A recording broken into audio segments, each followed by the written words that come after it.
हे विधाता हमें ज्ञान दे, पाप पुण्य की पहचान दे। अमित्र फाउंडेशन की स्थापना लगभग 17-18 वर्ष पूर्व हुई थी।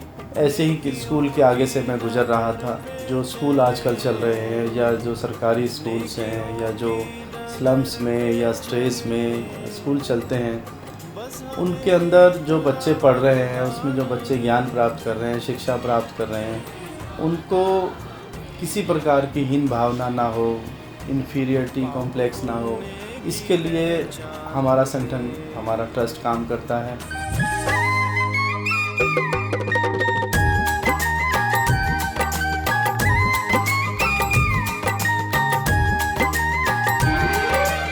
ऐसे ही स्कूल के आगे से मैं गुजर रहा था तो देखा वहाँ पर भैंसें बंधी हुई हैं, क्योंकि नियंत्रण किसी और का था, भले ही सरकारी स्कूल था। तो मन किया कि ऐसा क्यों, बच्चों का तो ये मंदिर है, शिक्षा का मंदिर है, पढ़ने के लिए आए हैं, तो ये ऐसा क्यों हो रहा है। पता चला कि इसमें कुछ लोग ऐसे तत्व हैं जो इसका यूज़ कर रहे हैं, सरकारी स्कूल के प्रांगण का, इस इमारत का। तो हमने कोशिश की, कुछ समय लगा और कुछ बाधाएं भी आई, सरकारी मदद भी ली, कुछ अपने दोस्त पत्रकारों की मदद ली। स्कूल जो है नियंत्रण में रहा, उसका प्रांगण बाउंड्री से हो गया, उसमें गेट लग गया और बच्चे सुरक्षित हो गए और उनकी पढ़ाई बहुत अच्छे से चल रही है। अभी हाल ही में कुछ समय पहले ही बत्रा जी ने बच्चों के खेलने के लिए bat ball, badminton, flying dish, football और छोटे बच्चों के लिए छोटी छोटी फुटबॉल्स, इंडोर गेम खेलने के लिए बहुत अच्छा सामान दिया है खेल का, जो बच्चे हर शनिवार को उसी सामान के प्रयोग करके खेलते हैं। अमित्र फाउंडेशन की आने से हमारे विद्यालय में सुधार हुआ है। इनके द्वारा हमें खेल के सामान उपलब्ध कराए गए हैं, जिसकी वजह से बच्चों का खेल में रुचि बढ़ी है और ज़्यादा से ज़्यादा खेल की एक्टिविटी होने लगी है। हमारे नगर क्षेत्र के स्कूलों में इंफ्रास्ट्रक्चर डेवलपमेंट, बच्चों की लर्निंग लेवल को सुधारने के लिए भी शिक्षा परिवार जो है अमित्र फाउंडेशन का आभार प्रकट करता है। मैं अमित्र फाउंडेशन में एज ए सचिव वर्क करती हूँ, यानी मेरा जो काम है, वैसे तो सभी के अलग अलग काम यहाँ पे निर्धारित किए गए हैं, पर सारे ग्रुप मेंबर अगर कभी ज़रूरत पड़ती है तो सभी का काम देख लेते हैं। एक बच्ची ने मेरा माइंड सेटअप किया, वहाँ के स्टाफ का फ़ोन आया कि सर आपका जो फाउंडेशन है, जो ट्रस्ट है, कुछ काम कर रहा है तो आप हमारे यहाँ भी कीजिए। तो मैं ऐसे ही स्कूल में देखने चला गया तो एक बच्ची कहती है, क्या करने आए हैं आप यहाँ? मैंने कहा मैं आपका स्कूल देखने आया हूँ। तो कहती है, क्या है हमारे स्कूल में ऐसा जो आप देखने आ गए? यहाँ तो कुछ नहीं है। तो मुझे लगा शायद सबसे ज़्यादा आवश्यकता इस स्कूल को है, हमारे ट्रस्ट की। तो मैंने वहाँ काम शुरू किया और यकीन मानिए इतना प्यार वो बच्चे करते हैं, इतना प्यार वो बच्चे करते हैं कि हमें कुछ और सोचने की आवश्यकता नहीं पड़ती और हमें एक बूस्टअप मिलता है कि हम और भी इस तरह के काम करें। और ऐसा ही हमने केवल 1-2 स्कूलों तक सीमित नहीं है। अपने स्तर पर ये पूरी कोशिश की है कि जहाँ आवश्यकता है वहाँ ज़रूरत के हिसाब से हम उन बच्चों को खेलने के लिए प्रेरित करें और उनकी सुविधा के हिसाब से उनको खेल से संबंधित सामग्री प्रोवाइड कराई जाए। हमारा क्या उद्देश्य है कि हम प्रतियोगिताएं भी होती हैं बच्चों की, इसमें अपने स्कूल के बच्चों को, जो प्राइमरी स्कूल से हम जुड़े हुए हैं, अपने शहर में भी और शहर के बाहर भी हम जैसे स्कूलों में जाते हैं।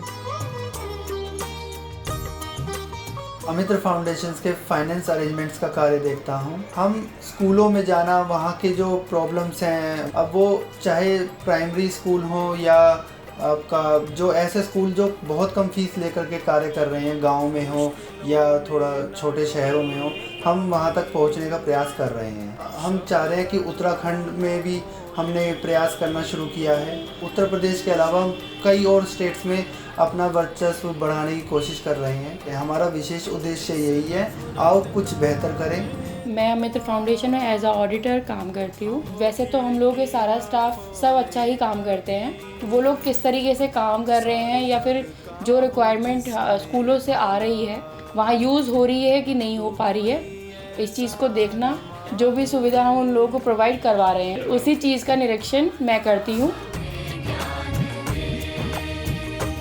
नेक मैं प्रज्ञा चाही कई सालों से अमित्र फाउंडेशन के साथ जुड़ी हुई हूँ।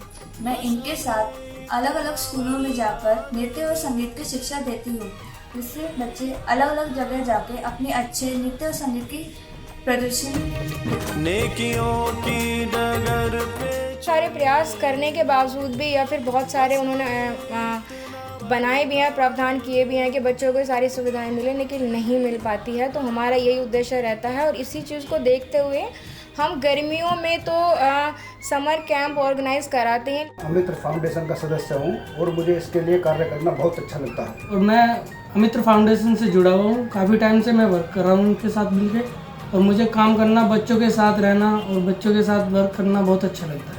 जहाँ कहीं भी अमित्र फाउंडेशन काम करता है मैं उसकी हेल्प करता हूँ और उसके साथ परमानेंट बना हुआ हूँ काफ़ी समय से। हमारा क्षेत्र सीमित ना रहे, हमारे साधन भी सीमित ना रहे, जितना हमारे पास आए उससे ज़्यादा हम करना चाहते हैं बच्चों के लिए, क्योंकि बच्चे आने वाले समय का निर्माण करेंगे, आने वाले हमारे राष्ट्र का निर्माण करेंगे। हम जिस समाज की कल्पना करना चाहते हैं, एक अच्छे समाज की, उसका वो निर्माण करेंगे, जो हमारे लिए बहुत एक अच्छी बात होगी, एक शुभ संकेत होगा कि हमारा भविष्य, इन बच्चों का भविष्य सुरक्षित होगा, उज्जवल होगा और बहुत अच्छा होगा। ऐसी ही कामना करता हूँ, ऐसी इल्तिजा करता हूँ आपसे और ऐसी ही निवेदन करता हूँ कि आप हमारे साथ जुड़ें। जहाँ भी आप हैं अपने आसपास भी आप ये कार्य कर सकते हैं और हमारी कहीं मदद की आवश्यकता हो तो हम हमेशा तैयार हैं। जय हिंद, जय भारत। अमित्र फाउंडेशन आपका बहुत बहुत धन्यवाद करता है।